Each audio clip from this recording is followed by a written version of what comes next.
HIMARS that we have given to the Ukrainians, American military personnel are choosing the Russian targets. Yeah. Now, if that is true, American military personnel choosing the target, American equipment sending the missile, American ammunition, the missile itself, but a Ukrainian throws the last switch. Isn't that an act of war, no matter who's throwing the last switch?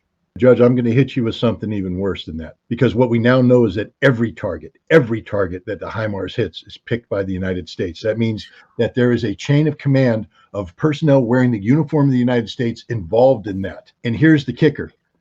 HIMARS is being used to attack hospitals, schools, civilian buildings, which means American personnel are picking targets that, when they are struck, constitute a war crime. Right. The targets that house children and the sick, schools and hospitals, where? In Crimea, in Russia, or in eastern Ukraine, in the Donbass? Where? In Donetsk. So the Ukrainians will say that we're striking Ukraine, but Russia has incorporated them, but it doesn't matter. A civilian building with no military application is a protected target. And it's one thing to have the Ukrainians do it. You know, it should be called a war crime. And indeed, many have. Washington Post, Amnesty International said this is a war crime.